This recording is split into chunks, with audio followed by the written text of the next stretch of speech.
Bafowethu, hayi akuvumi ngithule nalena yazi bafowethu. Sisa South Africa. Ayi kushubile.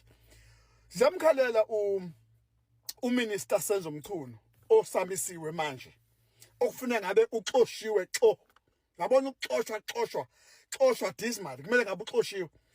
Ukhethi Matlala udedela amabhomu. Lalela ke lapha kuMadlanga kunalo muntu obizwa ngo-Witness C.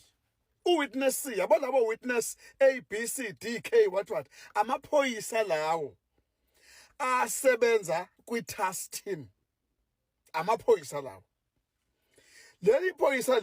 Iphoyisa leli elambopha uKhathi Matlala. Liphetha zonke likhipha igaxa, likhipha amabhomu ngamabhomu ukuthi uMinister Senzo Mchunu received 500,000 and also waphinda receive enye imali angakayisho isigaxa sayo i-funding already ubese kwi-campaign yokuthi ukhampenela ukuthi abomongameli.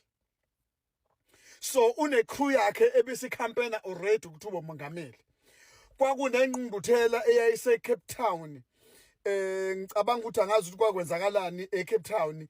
So izicubuthwane zeqembu ekuthe libizwa nge-ANC zakhokhelwa imali, kwakhokhelwa ihhotela, kwakhokhelwa entertainment, kwakhokhelwa izinto eziningi zikhokhelwa ikhampani, kodwa le mali ibifakwa kumhotsi. Angazi noma ilokhuzaneni igama lekhampani ihohle entertainment. Imali ibiphuma kuKhathi Matlala iyongena kwi-account kaBrown Mokgotsi, and then uBrown Mokgotsi bese kuba uyena ke ngekhampani yakhe okhokhela onke amathikithi ezicubuthwane ze-ANC ebeyisuke ezaziye eCape Town thizeni. Also nanemali besuke kade ikhokhela uMinister Senzo Mchunu ukuthi phela kulungiswa abantu abazomkhampenela ucampaigner and what not. Zonke lezi ezomkhampenela ukuthi abomongameli. Already lo mshikashika ubusuqalile. Kodwa umuntu obekade enza zonke lezi zinto uBrown Mokgotsi, imali iphuma kuKhathi iye kuBrown Mokgotsi. Yabo.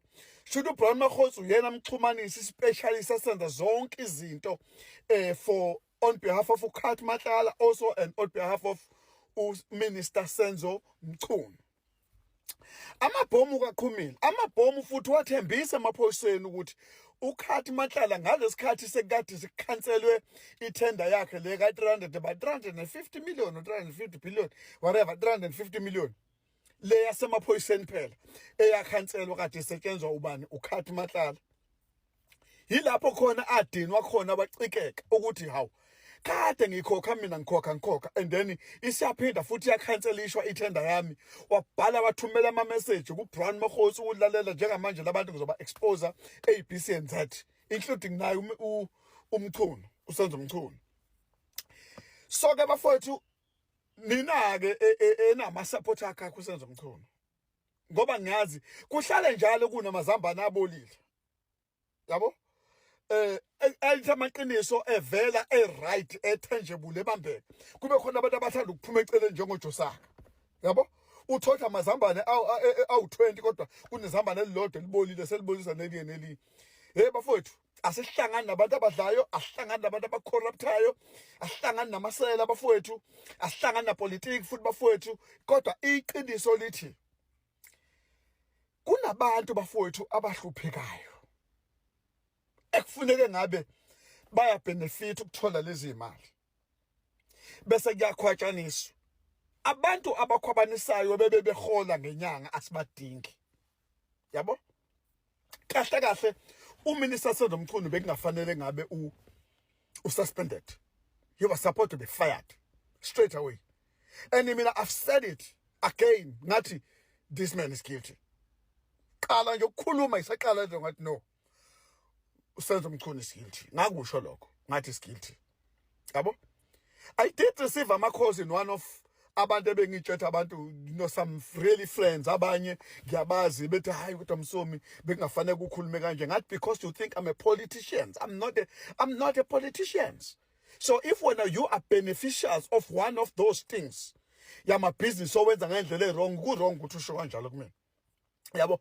But ekugcineni kosuku we're not fighting with anybody, but we have to fight corruption. As the citizens of Africa, South Africa, we really all have to fight corruption.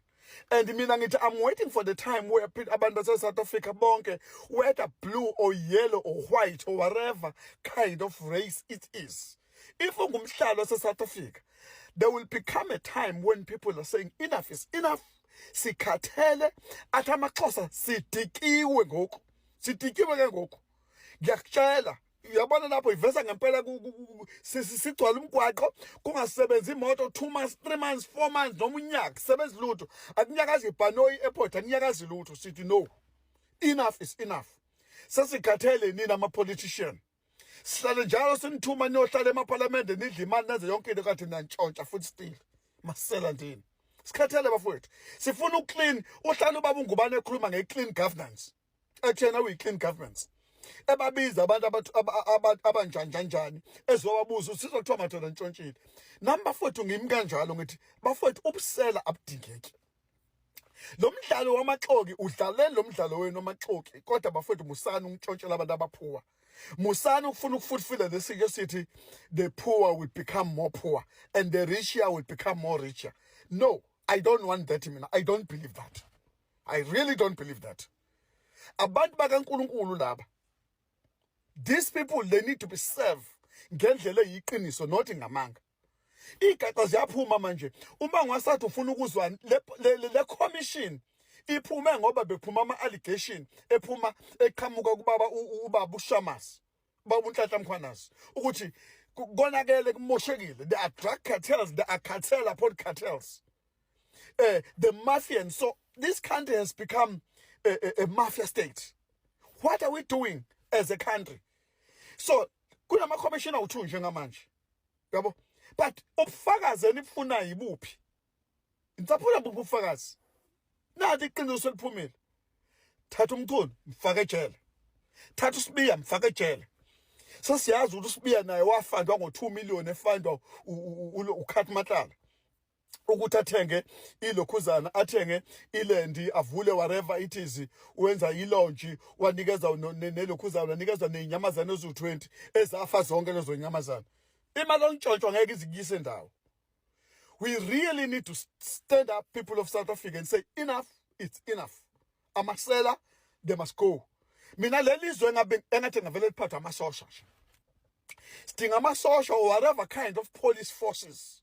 Ukuthi ke siphathe ke kubeka ama politician lapha akacontrol nalama position. Uma kuthiwa zoba khona but awacontroleke ngoba hey they bullying, they messing up everything. Yabo kuyimanje inhliziyo zibovu ziyabagijima bacabanga ufuna bevotelwe kulama provinces. Hey, bhedela nala sikhathele manje nina man, get there.